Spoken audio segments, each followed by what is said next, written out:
And that's what climate change is about.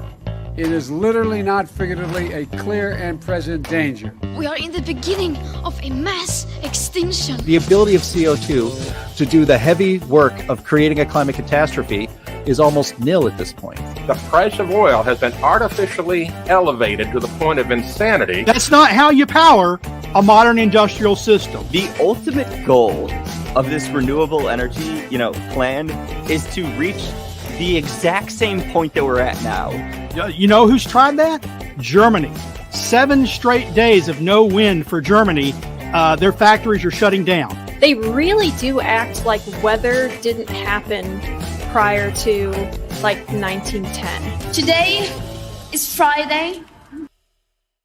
That's right, Greta, you pint-sized protester. It is Friday, and this is our own personal Friday protest, the Climate Realism Show, episode number 112. Hurricane season begins. Bigger and badder, maybe. I'm your host, Anthony Watts, Senior Fellow for Environment and Climate at the Heartland Institute. Joining me today, Dr. H. Sterling Burnett, Director of the Arthur B. Robinson Center at Heartland, and Linnea Lueken, Research Fellow at the Robinson Center. Plus, we originally planned for 2 of America's best hurricane experts, but technology has failed us, and we only have one. The estimable Joe Bastardi of Weatherbell will be talking to us today about what these predictions mean for the Gulf Coast and the East Coast of the United States. Welcome, everybody. Thank you for joining us today. Well, it's my pleasure to be here. I always love doing this. Yeah. Well, unfortunately, we won't have Stanley today to go back and forth with, and we regret that we can't get the technical troubles solved. But you know what? That's how live television goes. So on episode 112 today of the Climate Realism Show, hurricane season 2024 kicks off tomorrow, June 1st. The National Oceanic and Atmospheric Administration, NOAA, made a prediction last week saying they're going to have a more normal, or more than normal, greater than normal active season. They're expecting an 85% certainty that we'll have 17 to 25 named storms, 8 to 13 hurricanes, and 4 to 7 major hurricanes this year. So, we're going to delve into that. Now, we're going to get to that, but we're going to go to crazy climate news first, like we normally do. And then we'll get to our main topic and talk about that. So in the crazy climate news this week, we have an interesting article from Roger Pielke. Jim, if you can bring that up, it's a Twitter page from the Honest Broker, Roger Pielke Jr. They're not quite, but close. Anyway, while we're waiting for that to come up, we Stanley couldn't make it to all of the shows, so we were normally going to be doing anyway. We're going with the flow. So here it is from Roger Pielke. According to Bill McKibben, Joe Biden should exploit disasters to try to get people to vote for him by promising that wind turbines and solar panels can stop floods and fires. I can't imagine a worse idea for the Biden campaign. And the Biden campaign is saying, if I were, or Bill McKibben is saying, if I were running the campaign, I'd have Biden out there and the heat out there and the wreckage after the hurricanes out there when it floods and burns. And my message would be relentless and simple. To get out of this cycle of destruction, we need clean energy. I've supported it. My opponent has opposed it. And on laughable grounds that windmills cause cancer, for instance.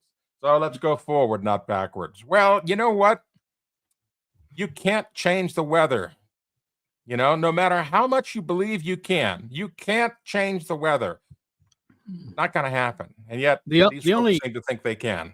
The only way I can see windmills and solar panels stopping sea level rise is if they're used as barriers. If you just turn them over on their side and pile them up and use them to block the water as it comes in.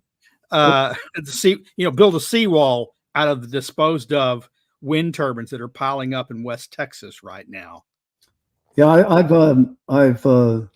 written several times on CFAC. They're blessed that they let me, put stuff on there about exactly what Biden's going to do. And apparently McKibben, I think he follows me on Twitter, has seen me say several times, that's what they're going to do. They're going to lie, cheat, and steal the way they always do. No perspective.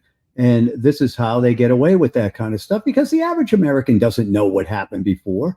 In addition, there's so many more people living in harm's way now. So if you get a season like last year, I mean, what was miraculous about last year was how fast Idalia fell apart coming to the coast. I mean, the damage was no more than a Category 1 hurricane. 12 hours before it was a Category 4.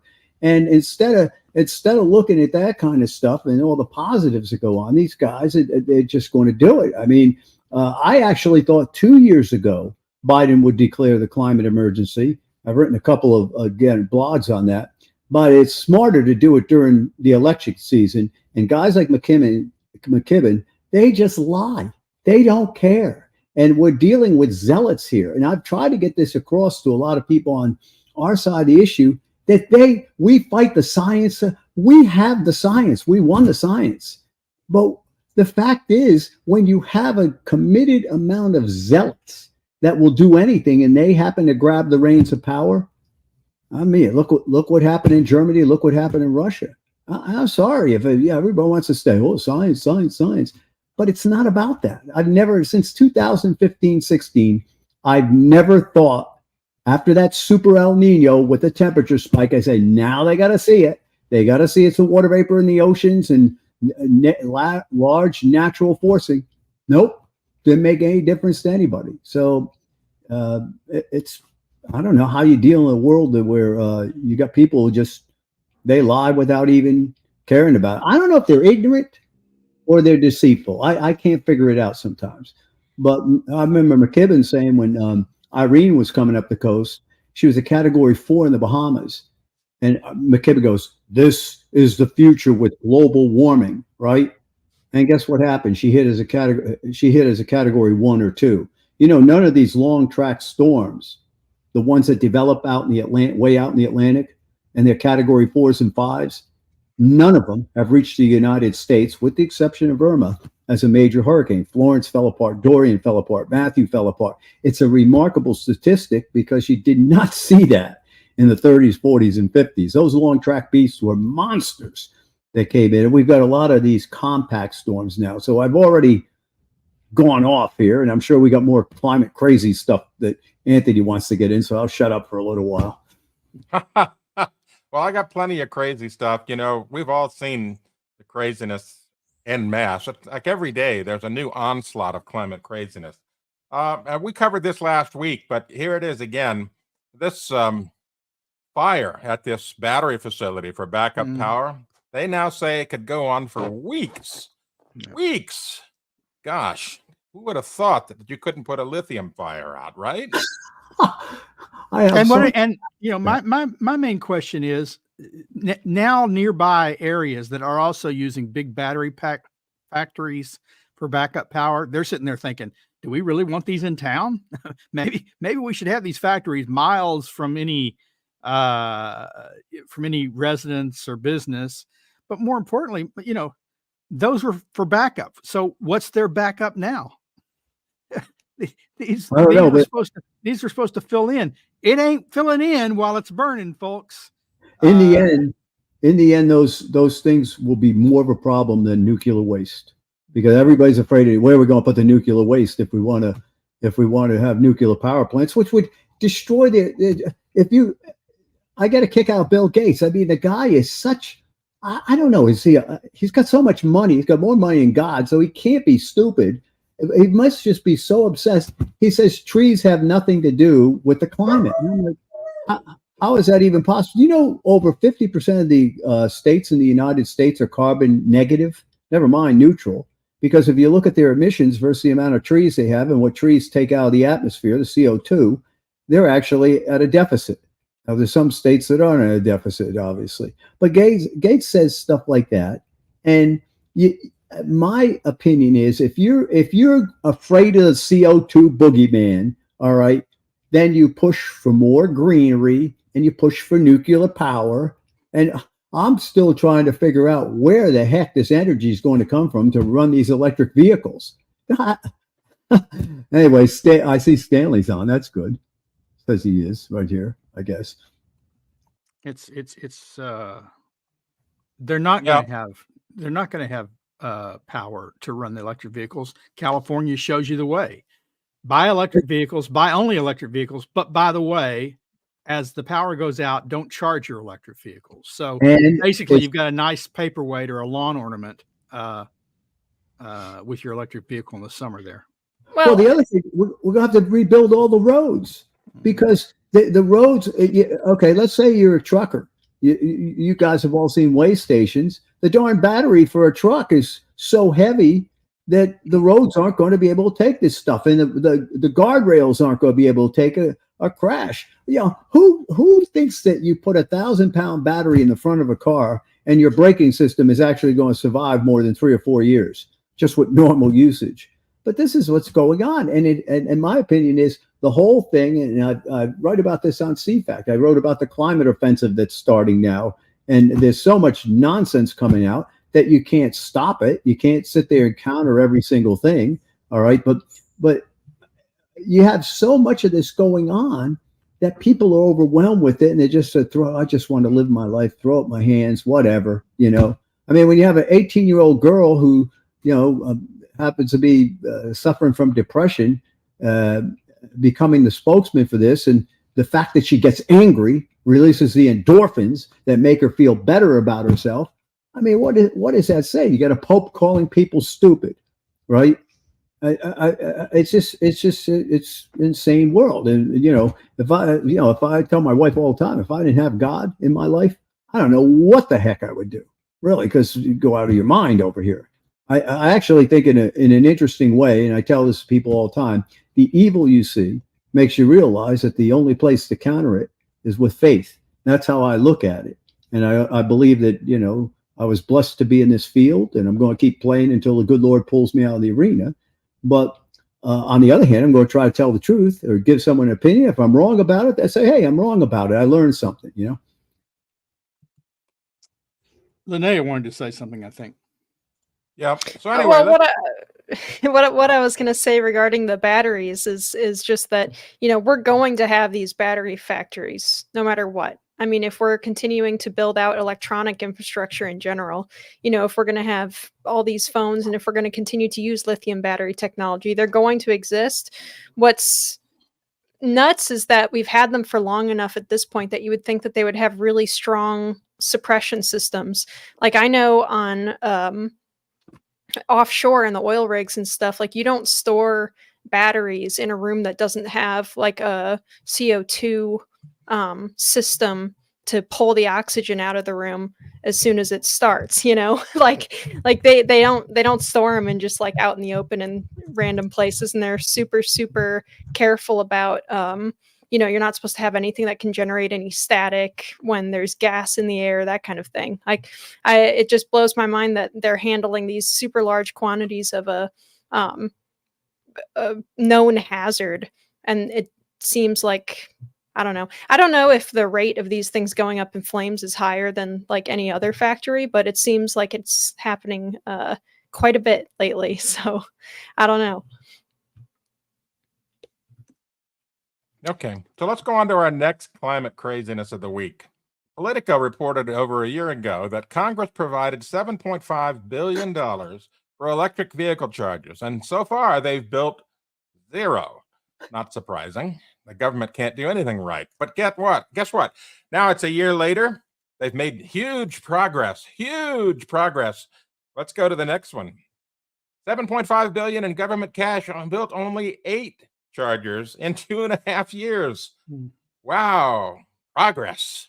$1 billion a charger. Well, at that rate, we'll get Biden's. How many did he want to build? 134 million. 100. That can't be right. No, I think it was 134 million. What is it in Wyoming or something? There's along I-80. There's only 18 places you could charge your car. It's just some statistic. I'm saying, well, what the heck's a trucker going to do traveling across Wyoming if he wants to get a charge? That's the other thing. You know, time is something no one can get back. And I know this, it takes me a minute and a half to get a 400-mile range on my car, even though it's getting quite expensive. 40 minutes, 45 minutes. Oh, I'll charge it. I'll charge it at night in my garage. Well, where's that electricity coming from? There's no sun at night, so you're not getting it from solar panels or whatever.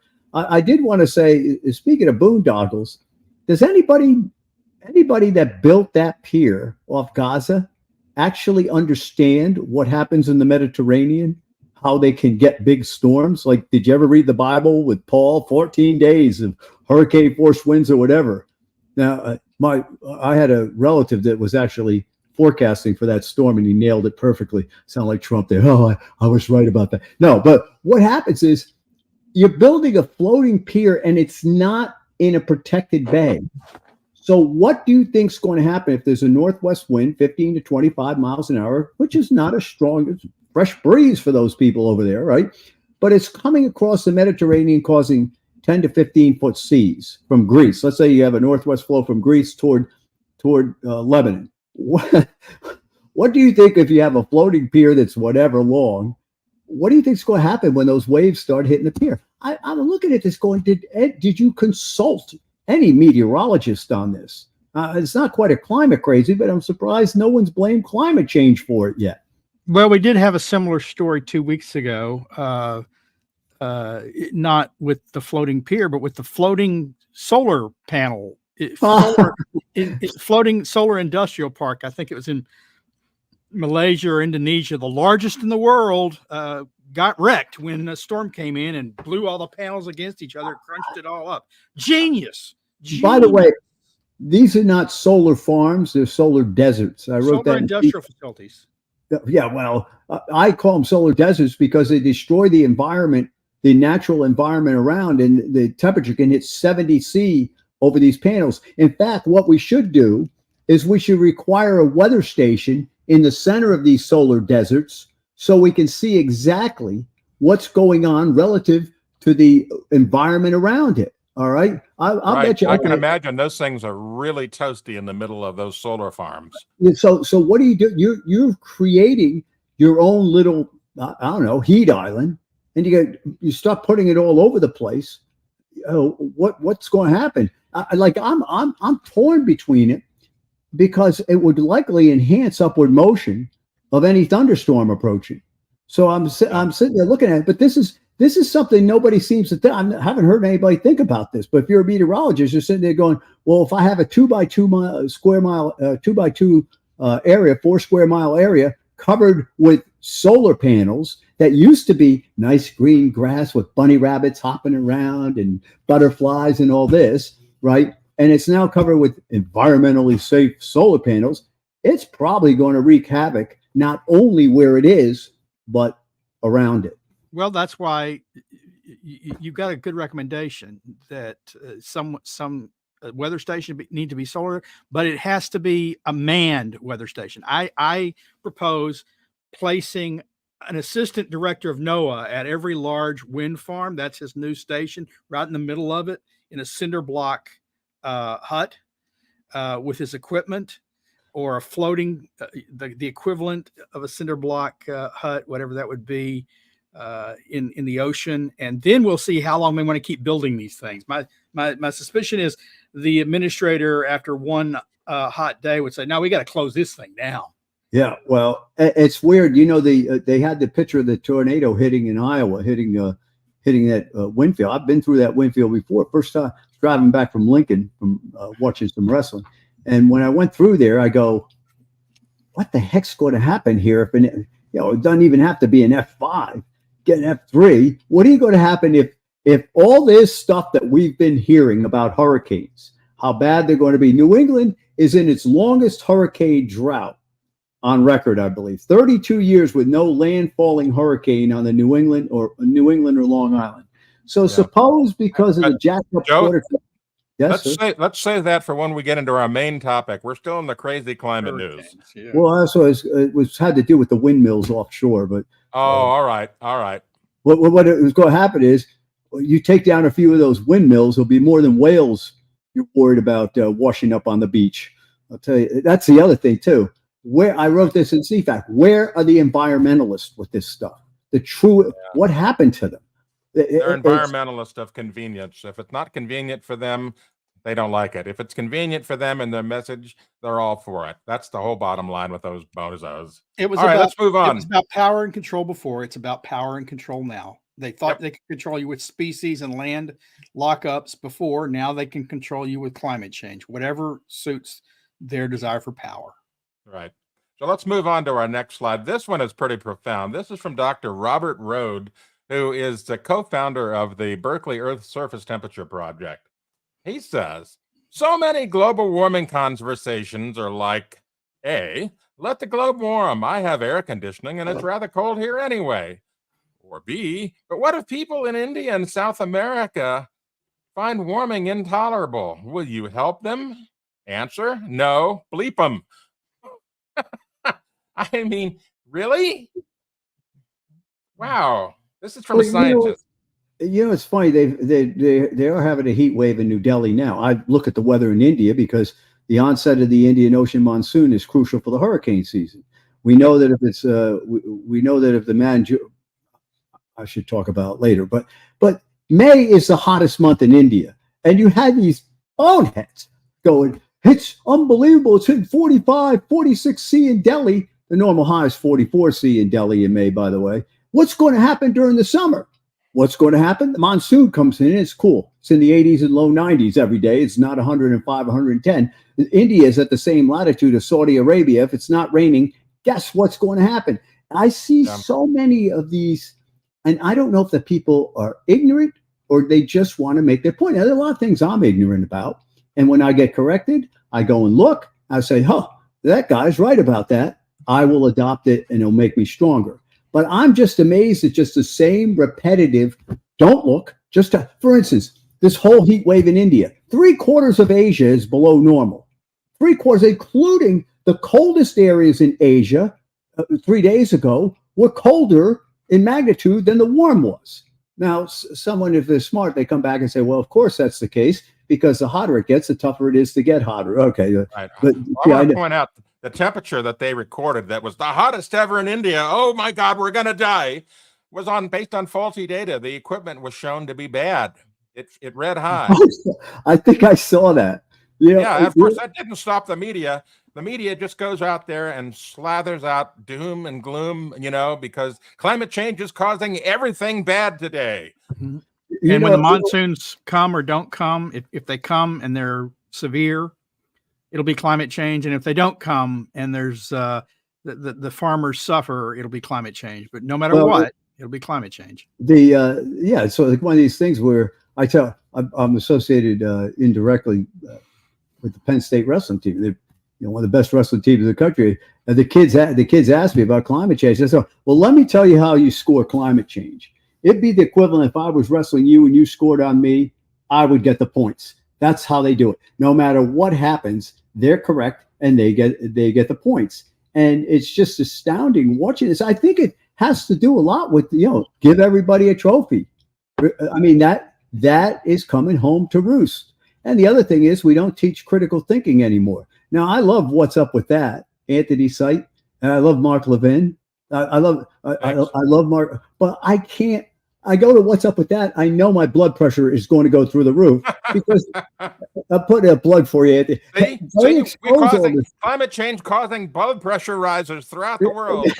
Well, did you hear we had a lady diagnosed with climate change? Did you see that? Some Canadian doctor diagnosed somebody with climate change. I'm like, oh my God, and it's just like, it's madness. It is. I feel like at the end of the bridge, the movie, The Bridge of the River Kwai, where I forget who the actor was, but he standing there looking at everything going, madness, right? That's what it William is. Holden.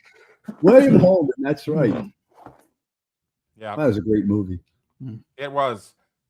And, everybody dies at the end. Well, no, wait, that's Titanic. Never mind. All right, let's go on to our cartoon of the week.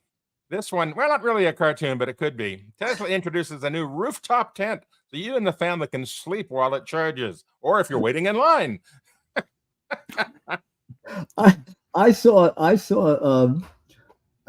picture of after Ian hit, and there was this large parking lot of Teslas just covered with water, and the caption was, "Gentlemen, start your Teslas in the, underwater with batteries. Yeah, well, yeah, I think that there's a chance, because it's coming from a private situation, that Teslas become more, I don't know what the word is, usable, but forcing all this on people, that's the thing. I have nothing against EVs. I don't even have anything against wind and solar. I think wind and solar can be a supplement. Same reason, when my diet for bodybuilding, I have supplements, right? But they're not my main diet, right? Well, the same kind of thing can happen with the EVs. If you want to go buy an EV, if you have that money to buy an EV and charge it, and understand that once the battery goes in 4 years, you've totaled the car, good. God bless you. It's like, if you want to build a mansion on the beach, God bless you, go do it. But it's crazy when they say, well, you've got to do this and you've got to do that. It's just, that's not what this country is supposed to be about. And the phony climate war has led to the war. I tell people it led to the war with Russia and Ukraine, because if you kept those oil prices down, Putin doesn't do anything. He doesn't have the ability to do it. We saw him twice go into places when oil hit $100 a barrel, right? All this stuff, and the inflation, and it's really a war on your freedom. And I don't understand why people aren't getting that. Maybe it's just like, that old thing when you boil a frog or boil a lobster, you can't figure out it's actually boiling until it's too late. But all right. Yeah. Anyway, enough of the craziness. Let's go on to some real facts here. So we're going to talk about the hurricane season. Now, NOAA released last week a Atlantic hurricane season outlook. And this particular page that we're showing you here is the press friendly version of it, right? And one of the most interesting things about this particular press-friendly version of it is that they cited climate change in there. And, they talk about climate change causing, greater hurricanes or whatever. I forget exactly what the phrase was. But they're also talking about La Nina. The language that they used in this is very, very similar to what they said in 2022 when they first started talking about 2022 being an upcoming disastrous year. And it's same guy in there, Rick Spinrad. What a great name for a hurricane forecaster. Spinrad sounds like some kind of a new Doppler Woppler 9000 system that you have at a TV station. Spinrad 10,000. Anyway, the point is that a radical this spin particular doctor release is full of hype. Now, if you go to what the Climate Prediction Center released, where they actually produced the data, now this is very scientific and very dry. Doesn't have one mention of climate change in this whatsoever. So it's clear that the spin doctors over at NOAA juiced up their public announcement to go to the press and added climate change to it, where there was no mention of it in the original forecast. And that's what we're up against, folk. We're up against this sort of blatant and a never-ending addition of climate change messaging to anything scientific. And it's affecting NOAA.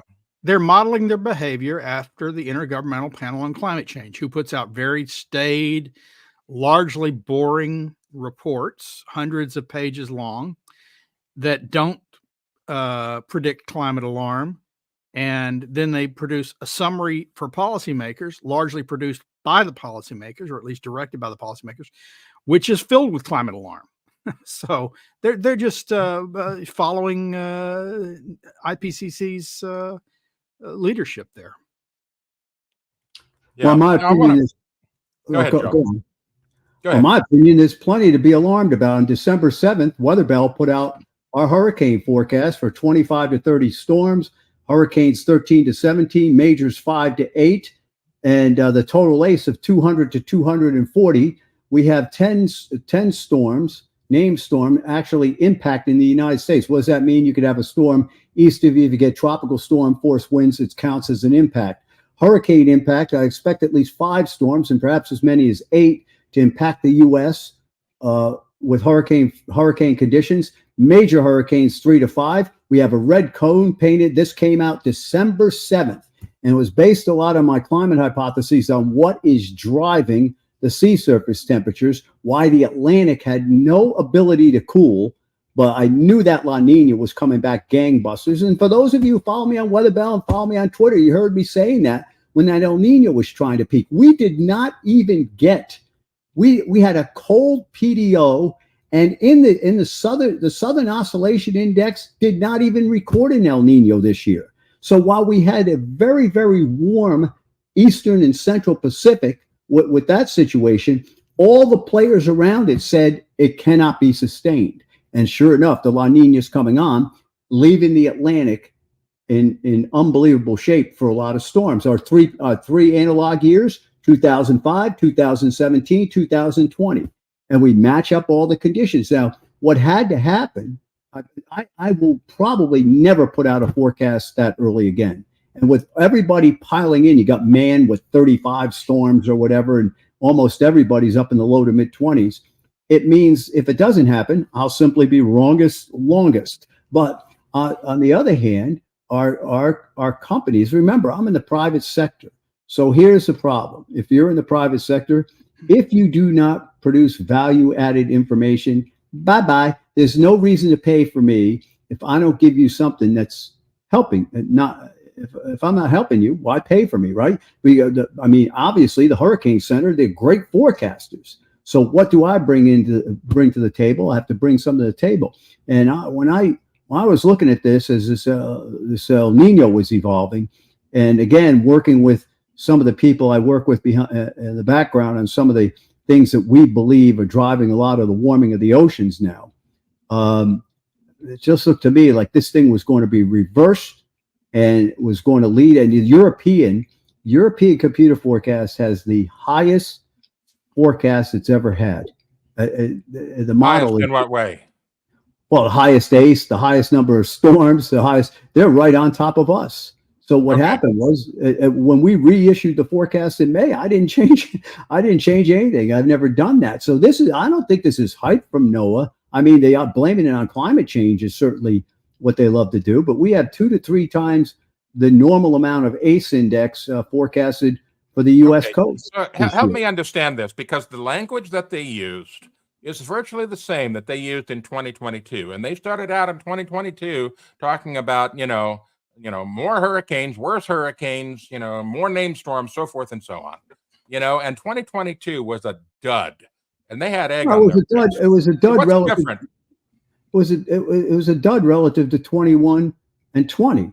But when you come off El Nino, No, I mean, it was a dud compared to their initial forecast. When they went out and made an initial forecast in the spring, compared to what the end of it was. Yeah, we didn't have it.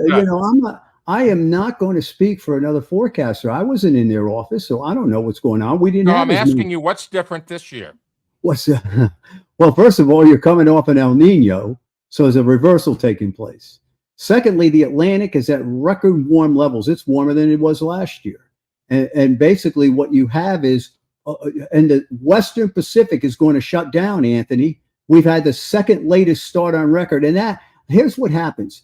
If you do not waste the energy in the tropics, in the Indian Ocean and the Western Pacific, that energy is going to show up someplace. And something Gil Clark taught me when he was at the Hurricane Center in back in the 1980s.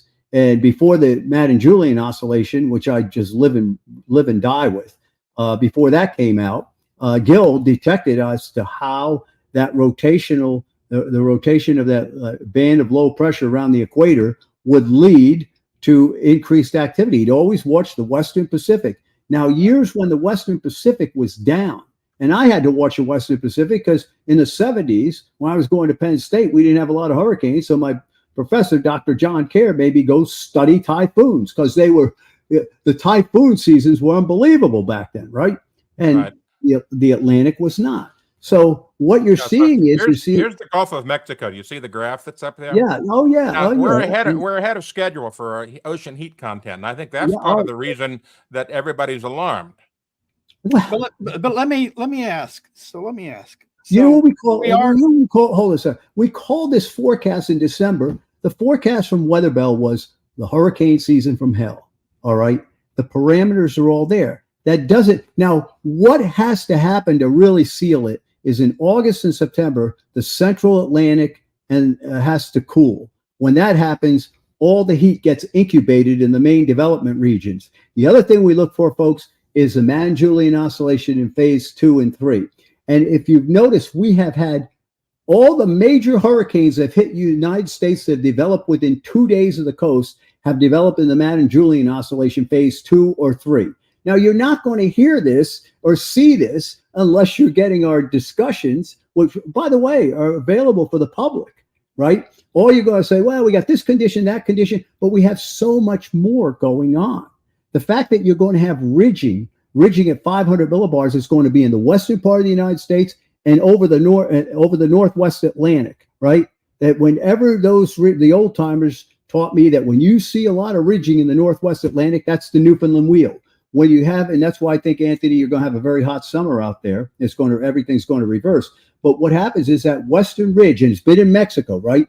So what'll happen is, as the Rockies begin to heat up, it literally pulls that ridge north, right? And that ridge will be over the Rocky Mountains, and it'll lead to a sympathetic trough, I think, over the eastern and southern part of the United States. That in turn ventilates the Atlantic and the Gulf of Mexico. You didn't have that in 2022. And yet, for instance, you had it in 2017. Notice what's going on in Texas now. It's cooling down because of all the rain. There are hints that are going in. With all this expertise that you have and this stored knowledge of previous seasons and so forth, you should write a book, Hurricane Season Forecasting for Dummies. You could really clean up on that. You know what I'd really like to do? And it's because I admire them so much. I admire the daylight side. I mean, I can't believe I used to disagree with Neil Frank about this. I absolutely love Neil Frank. He's he just has Neil Frank's the former director of the Hurricane Center. A sense of humility about him. And hurricanes and the weather teaches me humility. And Lord knows, with my Sicilian background, I need it. But I would love to be involved behind the scenes, so no one knows. Talking with people. I used to talk with guys at the Hurricane Center all the time in the 80s. Gil Clark and Bob Case. And I used to talk every once in a while with Stacy Stewart. But I haven't talked to anybody in a long time there. I was looking forward to Stanley. Stanley was right last year about the number of storms. They all stayed out at sea because the North Atlantic was so warm. And the El Nino signal did shut down the Gulf of Mexico and much of the Caribbean, right? But you had a bunch of storms. And by the way, I want to say something to people about this AI, all right? AI is likely never to be much better than our complex models are now in the weather, because you have basically an infinite system with all sorts of funky things going on. Anybody see what happened with the sea surface temperatures around Australia this winter? They went from being 2 to 3 C below normal to 2 to 3 C above normal in a period of 45 days. Now, what caused that? Gee, I wonder, right? But what happens is the AI model can't anticipate that. It can't anticipate a bunch of other things that go on. I watch that model every single day because I'm watching the propaganda come out with it now.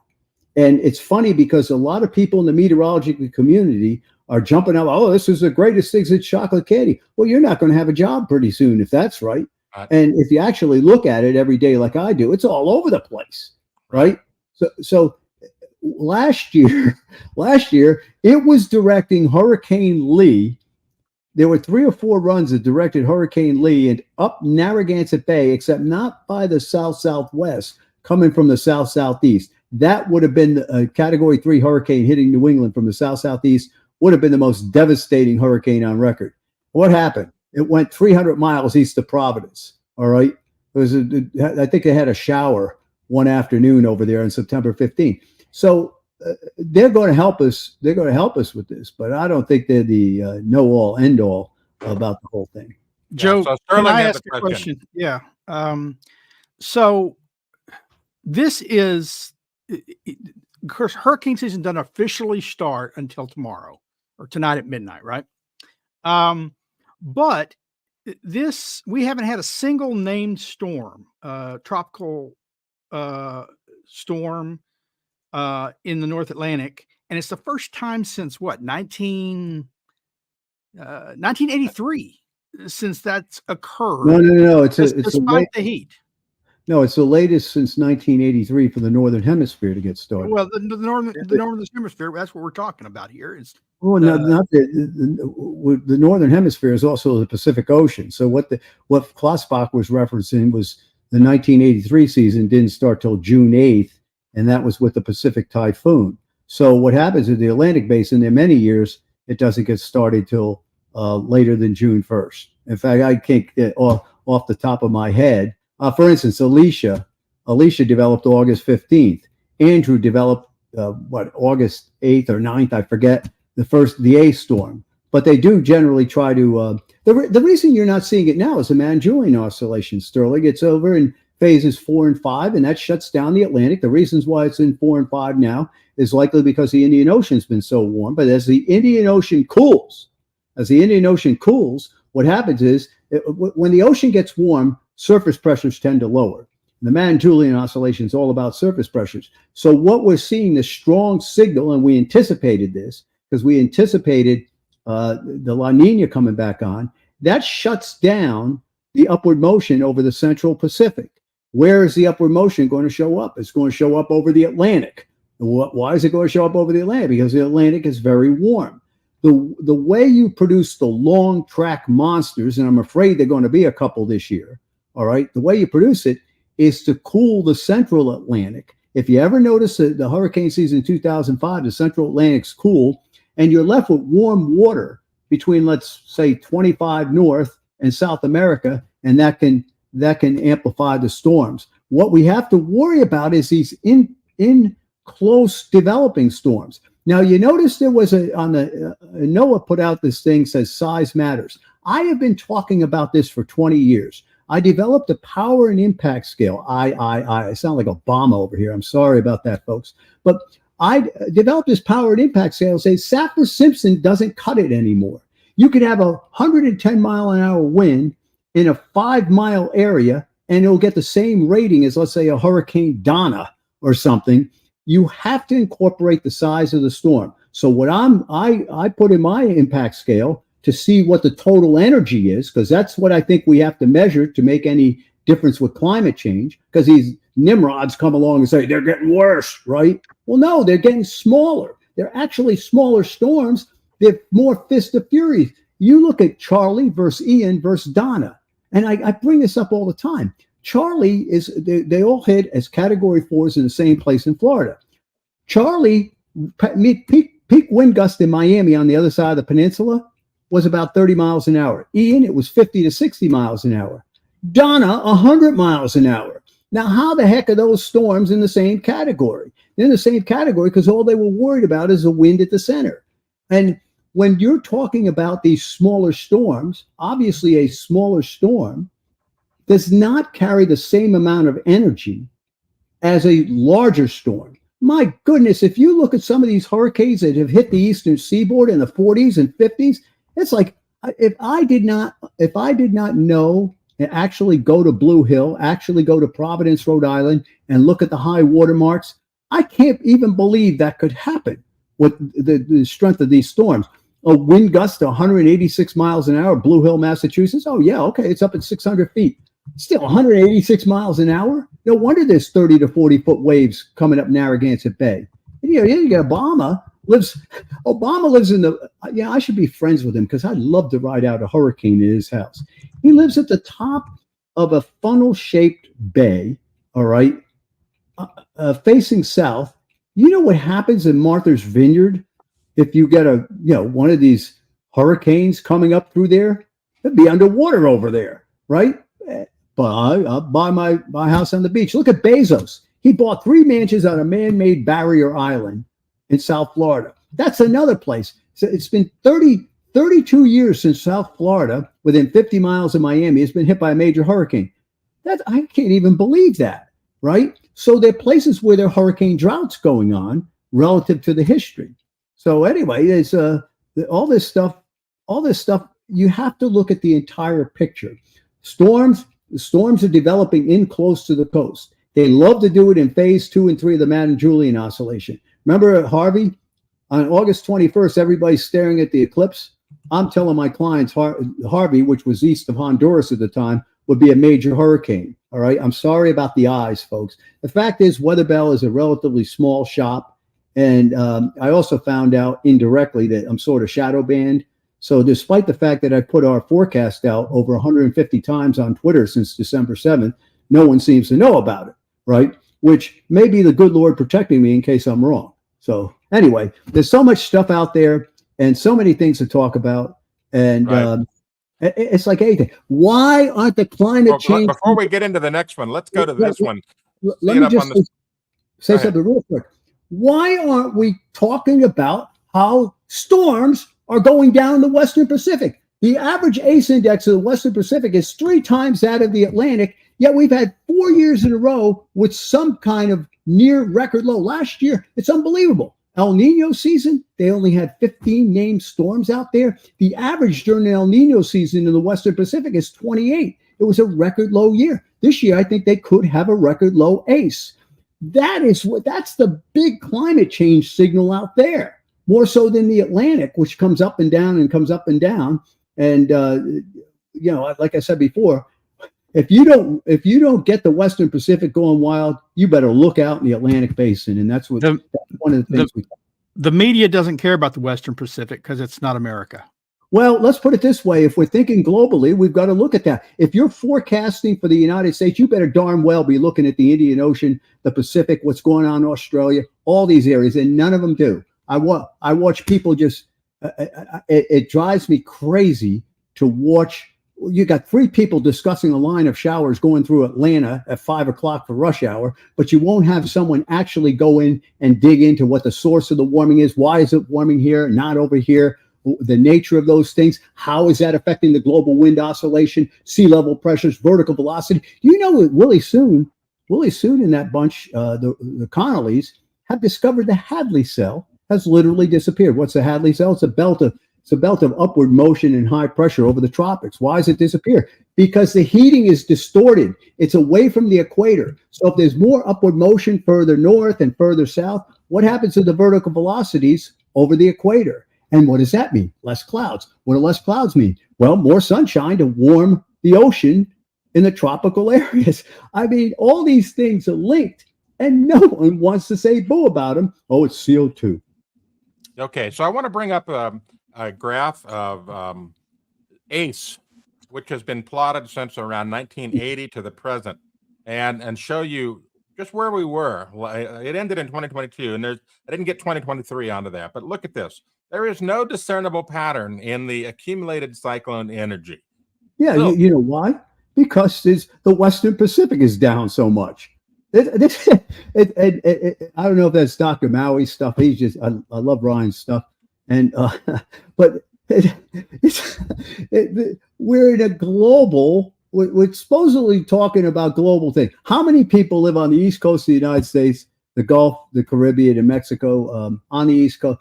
Let's say 100 million. How many people live from the Philippines up through Southeast Asia, China, and Japan compared to that? Well, a heck of a lot more people live in harm's way from typhoons. Do you realize that in the Bay of Bengal, for goodness sakes, we've had cyclones go in there, killed 250,000 people. And the Haiphong typhoon back in the 1800s killed over 300,000 people. So don't they count? I mean, where's all the, hey, we're all in this together? No. So there's good and there's bad. There's always balancing out. It's been like that since the beginning of time, and it will continue to be like that. The thing we have to worry about, Anthony, in close, rapid development storms, and you get the hint on that when we're in phase 2 and 3 of the Madden-Julian oscillation, the long track storms, you can see them coming, and if they slow down before they come to the United States, they won't hit as majors because they'll cause a lot of upwelling. You saw that with Florence. You know, Florence, the Washington Post was saying it was going to be a Category 6. It hit as a 1 or 2. I mean, they're never going to give up on that Category 6 thing. But here's something I want to talk about in relation to climate change. Now, Ryan Maui had a tweet the other day that was really, really interesting. Basically, he says, a new hurricane paper has just been published of 1,000 years worth of data, and they're using sediments as a proxy. Basically, they can determine, when a strong hurricane went through and deposited new sediments. So they used this proxy data to look at historic variability, and they plotted a graph, and they did different locations, the Bahamas, New England, Mid-Atlantic, Caicos, all these different places. And look at this. The activity for hurricanes based on deposition of sediments is actually down compared to, like 1000 AD and 1100 AD. Yeah, So well, the bottom line is there's nothing to worry about in terms of climate juicing up hurricanes. no, it's not. Look, what goes up must come down. I mean, I tell people all the time, there's more energy available, but what we call the zonal potential energy is decreasing. It's warming more, and that has to do with water vapor. If you're a meteorologist, you know about saturation mixing ratios. You know that tiny, tiny, tiny amounts of water vapor affect the temperature much more where it's nice and cold, all right, as opposed to where it's warm. So you're getting this distorted warming away from the tropical areas. You need to, I call it incubation of heat. You need to focus the heat in an area for a hurricane. Now, last year, it was so spread out across the Atlantic, we had a bunch of ham sandwiches get named. There's a 45-mile-an-hour stratosphere swirl out in the middle of nowhere, and it gets a name, right? So those are very different from what we see actually coming in, where you see an Ian, and you see a Idalia, and you see an Ida. We ought to ban that I name storm too, because it's Irene, Isabel. I mean, what the heck, Ike? It's like I've just sort of realized there's like stream of consciousness. Yeah, we got to get rid of the I name. That's the biggest problem. But the fact is that these storms hit in certain patterns, and you could see them coming. It's the reason why on CFACT, I had a attention Governor DeSantis 9 days away on Ian when it was just a mass of clouds. You could see the pattern evolving, But yeah, look, I'm a nerd. I'm still a nerd. So I mean, no, that's wrong. You're a nerd. Yeah, well, I binge watch maps. I mean, the NOAA is just NOAA's wonderful. I mean, I understand. They do a good job on forecasting, no doubt. I want to move on to question and answer. Question and answer period. Their research branch is great. It's unbelievable. I love those guys. Linnea, you've got Q&A. Take it away. All right, so we're going to start out with we got 2 super chats during our chat here today. First is from our friend Alan, who gave us £5, and he says, when big tech clashes with the green lobby, who is going to win? And this is referring to something we talked about on Crazy Climate News. Fellas, any comment? Well, that's a tough one. I mean, the green lobby and big tech, they're kind of aligned as they are now. I don't know. I mean, that's like watching Godzilla and Mothra fight, Yeah. Well, I think it's more in the term of like the energy requirements of AI, and we're seeing it. Expand. It's right. Totally incompatible with the green effort. We're seeing it already. We talked about it for the last couple of weeks, where Zuckerberg and BlackRock Sky says we got to have reliable energy. And when big tech clashes with the Greens, my suspicion is the Greens lose because big tech controls the media outlets. Suddenly they'll be suppressed on Facebook and Twitter and YouTube unless they come around to big tech's point of view. And I think it helps also that, or it hurts or helps. I don't know what you want to think about it, that big tech is funding these green outfits. When the funding from big tech goes away and the big tech disagreements become more common and prominent, I think the Greens will lose some influence. Yeah, indeed. Will they, or are we looking at a situation where I'm getting dinged over here? We're looking at a situation where there's such zealots that's not going to matter. By that I mean, let's remember there were established industries. I believe green is really Marxism. That's what I believe now. All right. But zealots have to have an outlet, and the prominent outlet now is not the mainstream media, but social media online, and they can suppress social media as they've proven with us and others. Well, it'll be interesting to see. As long as I can get my weather maps, I'm happy. Thank you, Rocks and Oil. Also, you're a regular viewer, and we appreciate you. So thank you very much for your super chat as well. You didn't give us a question though, but we appreciate it anyway. Okay. Now we've got.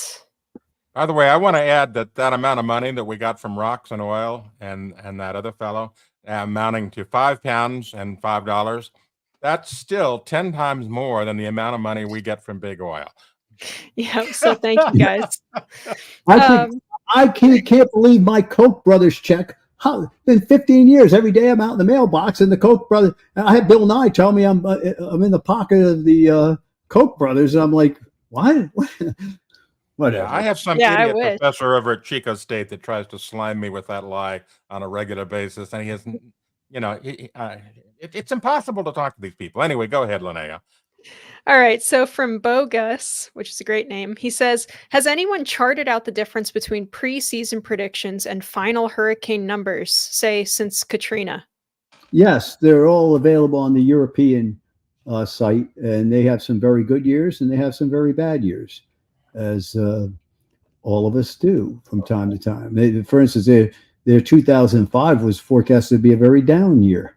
And as we know, 2005 was not. I do a little bit different. I do a lot of analoging.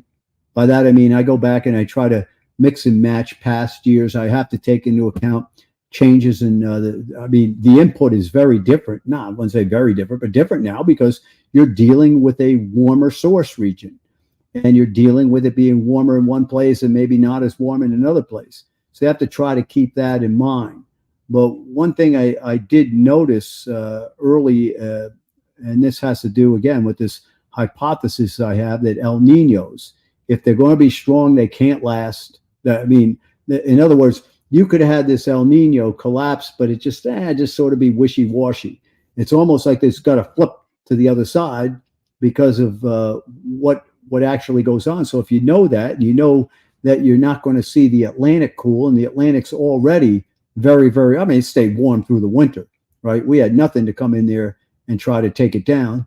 Then you know that, we had 20 last year. I don't know how we get under 25 this year unless there's just one or two big giant storms that take all the energy out. The other thing I noticed too is, unlike the gentle giant in 2010, that's what, we had El Nino, and then it went to La Nina and a big ACE season, but nothing really hit the United States. My father, I remember talking to my father in August. He said, boy, it's raining a lot in the Gulf of Mexico. And I said, yeah, I noticed that. He says, well, that's going to take the energy out of the atmosphere. And so, my dad was a meteorologist, and he's one of these old time guys, man. I used to hate when he used to disagree with me because it would always mean that, oh my gosh, I'm wrong, right? So I said, well, yeah, I see that, Dad, but then we got all these things going on. And if you look at what happened in 2010, I'll be darned, almost everything avoided that area because precipitation and rain means something. So what we're seeing now is we're seeing the, we've had a lot of rain in Texas and that kind of stuff, but we're going to dry out Texas into Louisiana, into Western Florida in a much more conducive pattern, relative to 2010. I'm sorry about the beeping. Someone from work keeps beeping me, but I'm here now, so I apologize. All right. So beeping aside, let's get on. Weather nerd of the year. There we go. Linnea, go for it. All right. Water holds heat energy better than land. And this comes from Albert. So in January, the Earth is closest to the sun when it's summer over the Southern Ocean. So could that be why we're seeing warming and more active ENSO? We're not really seeing a more active ENSO. What we saw was a short-lived ONI ENSO. We didn't even see the response with the Southern Oscillation Index, with the longest running measure of the El Nino. The multivariate ENSO index was just weak this year. So some of the other parameters, it wasn't like we always see. But no, it all depends on how much sunlight the angle of the sun is reaching the Earth, because if the Earth's a little bit closer, it's not like the sun's a big heater that's there's heat expanding out. You need the radiation to hit the Earth, and it doesn't really make that much. It doesn't really make that much of a difference. Less cloudiness definitely does that, but here's what's going on. It has gotten so warm over the Ring of Fire, which is the volcanic activity. It comes up from where you see the only place where Antarctica is melting. A lot of underwater volcanoes around there. Gee, I wonder what's going on there, right? You see it go northwest toward New Zealand. It comes up, it goes east of Japan and turns eastward, right? So what happens is, if you are getting increased input there and the air is warming more than it may be warming someplace else, what does that do? It lowers the barometric pressure. What does lowering the barometric pressure do? It increases the easterlies across the Pacific. What does that do? It leads to upwelling from off South America. Boom, La Niñas form. We are in a La Niña base state in the atmosphere. I suspect we went through the same thing in the medieval warm periods. In fact, the reproduction of the temperatures in the medieval warm period, but what we're seeing today is it's astounding how close it is. I put it on Twitter for people to see and on Weatherbell.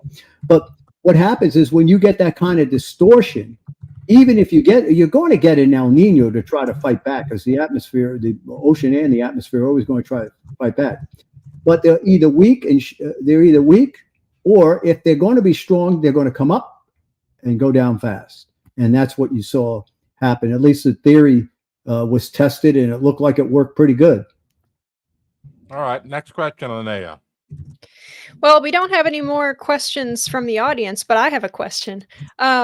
I was wondering, does your modeling have a high enough resolution to try to predict, and this is totally a self-interested question, to try and predict where the hurricanes are going to be concentrated this year? I use analogs. I don't have a model. What I do is I go meticulously through hurricane seasons. And I don't believe anybody stares at maps as much as I do.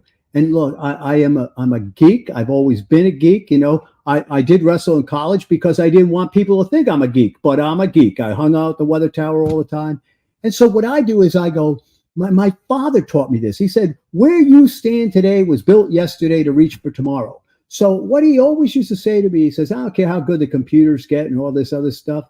If you have seen something before, then if you see it showing up again, you'll recognize it. So what I do is I look at the past all the time. And it's gotten me in so, it used to be that you were penalized for not knowing things.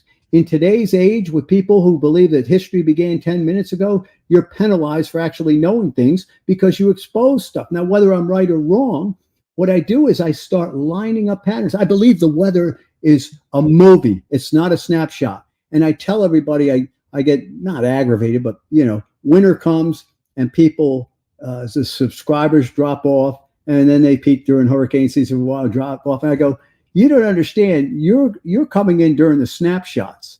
It'd be like seeing, the greatest movie ever, and you walk in halfway through. You should watch the whole movie. And so the weather's a constant stream to me.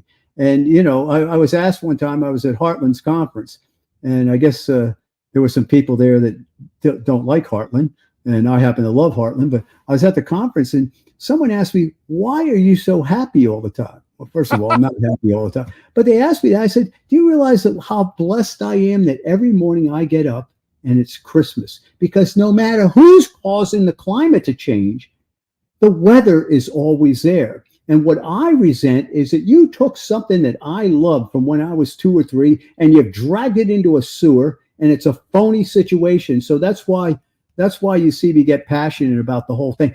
You got plenty of other things to drag into the sewer. Leave the weather and climate alone. You're like the farmer's almanac of the climate forecaster there. You look at history. You don't use models. Yeah, but no. Let me rephrase that. I certainly look at models. They're good teammates. All right. If you know which models go, look, it's no different. On a wrestling team or a football team or whatever, you have a certain responsibility, but you need your teammates. Well, models are teammates to me.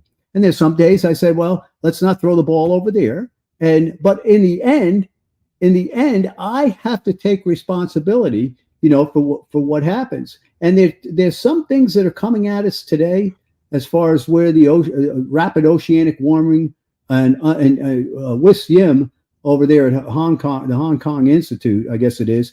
He's done so much with looking at these underwater heat waves that go on, and then the response that goes on, and those kind of things really bug me because we don't have the data situation. This is so crazy to me, folks. You know why? The oceans have 99% of the thermal energy of the entire system. We have 6,000 buoys, one every 112,000 square mile, that get down to 6,000 feet. The ocean is at 14,000 feet. How the heck are you going to anticipate any of the changes in the oceans until they're actually underway?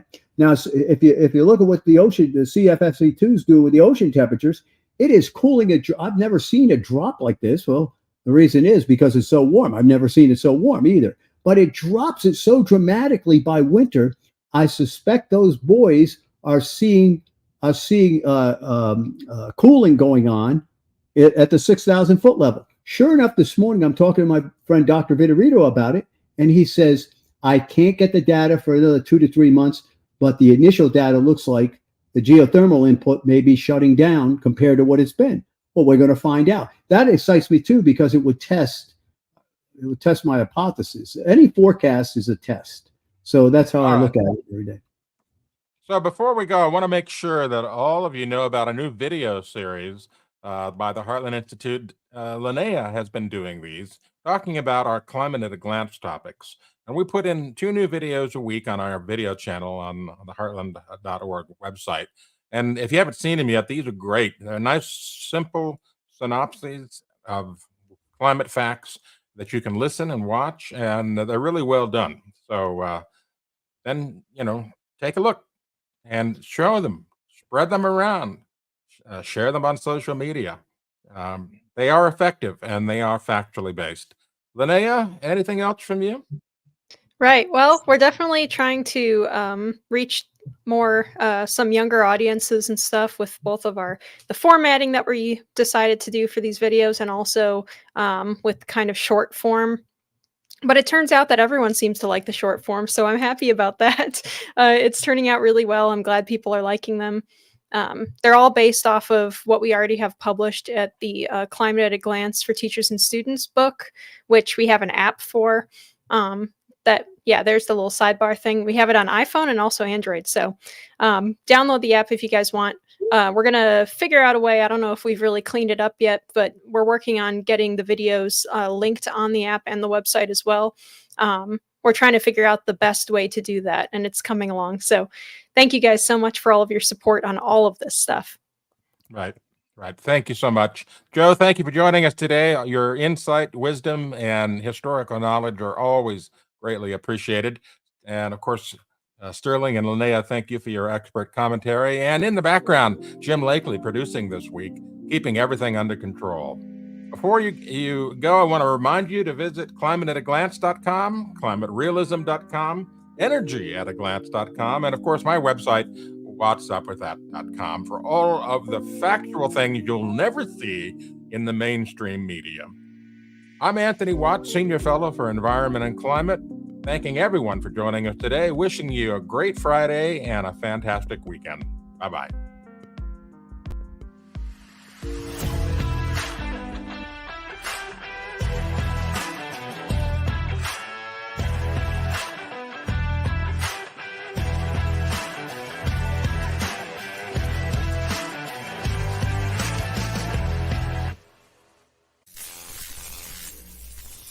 He's a lion, dog-faced pony soldier.